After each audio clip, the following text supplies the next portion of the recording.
Hello, everybody, and welcome to our very last episode of Safari Mack Explores North America.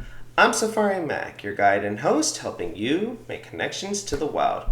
Well, just like I said last week, and as I said just now, today is our very last episode of our exploration or our first touring of the continent of North America. You know, we've gone through quite a bit, huh? Starting from the tip of Florida, near my home, up to New York, the Arctic, Yellowstone. We made it through the desert. We made it to the Pacific coastline, and we've done some pretty good fun exploring Alaska. But today, the hunt stops here, and so today we will finish up our time with the walrus, otherwise known as Audobinus rosmaris divergens. Today, so today we're gonna finish it up, and then we're gonna head out to sea. And so be sure to stay tuned at the end of today's episode for the reveal of what will be our first Australian animal. But first, before we begin, if you're new to my channel, hit that like and subscribe button. Check out my Facebook page for content on conservation. And if you have questions or if there's an animal that you want me to do in the future, just send me an email, which you will always find the address down in my description below. But if you're ready, I'm ready. Let's begin. Let's start off with the wild things. So, it turns out that the earliest walrus distribution actually was a little further south than before. In fact, back a long while ago, a 28,000-year-old walrus skull was actually found in San Francisco Bay during a dredging. So, can you imagine how cold the Earth really must have been, or how well the conditions truly must have been for walruses to be able to go all the way down south? Now, of course, here's another little fun fact. They are known. Because they're so thick with blubber, they are known to be able to withstand temperatures as low as 95 degrees below zero in the water. That's how cold these creatures can withstand. So think about that one for a minute. Also, both males and females have tusks, but of course, the males will have the larger tusks, and the females are just a little shorter. Now, I bet we all like seeing this walrus mustache, right? Well, just like zebras and tigers and our fingerprints, just like no two are the same, each walrus has a different kind of facial structure with their whiskers. That when babies are in fact born, their first deal is, after they've made contact with their mom and begin the bonding, they start pressing their faces up against mom's, so as a way of being able to recognize her amongst the herd. So those sweet stashes aren't just for style. That's how they can recognize one another. So here, male walruses have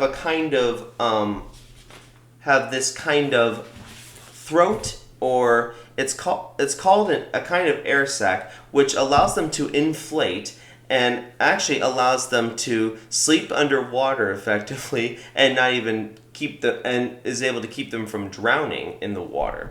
This is also these air sacs are also allow them to kind of produce those big kind of sounding notes when they're singing underwater, as males try to attract mates, like I said in last week's part 1 episode.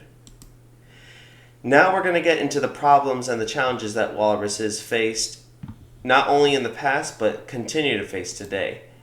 So, back in the day, I mentioned how the Inuits and other people that live close to walruses, the Native Americans, they hunted these animals for everything. They hunted them for their food, for their tusks, for their leather, all of it, right? They only took what they needed to survive.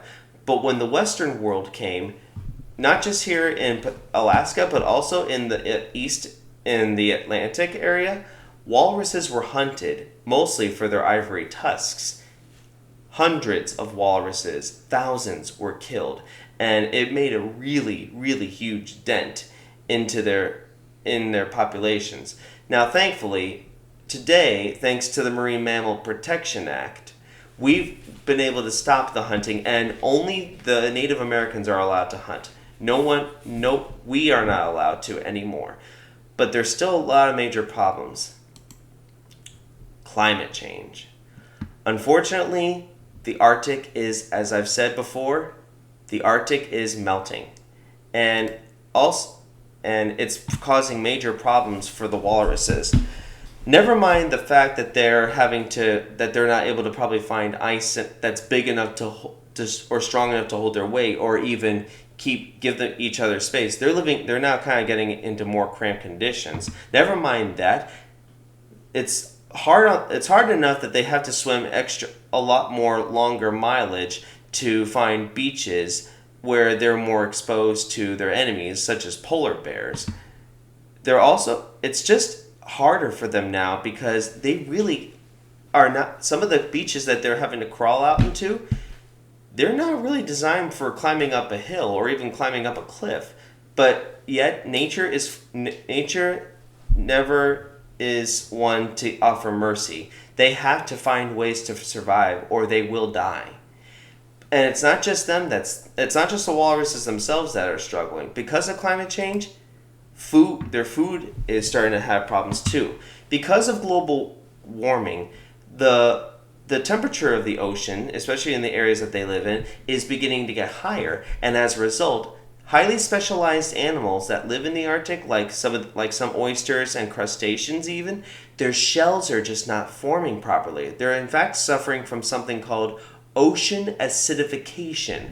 It means there's just too much carbon dioxide in the water. Now, naturally, just like trees, oceans hold a vast amount of carbon, but they can only hold so much. They can't continuously hold it forever, because eventually even that balance is going to break. So their food is running short, they're running out of ice flows, and they're continuing to feel a little bit of the pressure of having to find adaptations. Now, thankfully, there are some conservation measures, but there's a little question about it, which I'll get to in a minute. Like I said before, thankfully, the Marine Mammal Protection Act here in the United States prevents any marine animal, or basically mammals, of being harmed in American waters, and that's good. But kind of like I said back in one of my previous episodes, the polar bear, and if you want to go check that out, I'll leave the link for you down in my description below, along with my email address. As I said with the polar bear, for walruses, survival in a challenging world is now becoming more and more difficult. It seems that because of our actions, the ancient rhythms of how seasons come and go, it's making it really much more tough to survive. I mean, if they don't find another way, they will die. So for some parts, it might sadly be too late.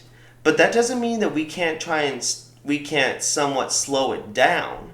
We have to work together if we're going to survive.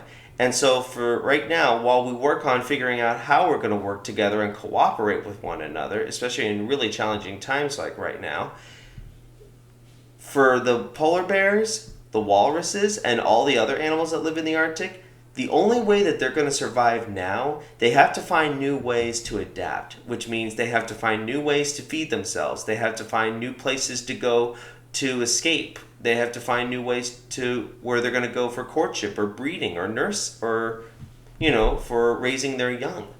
Only by doing that, they'll be able to survive, but it might be a disaster.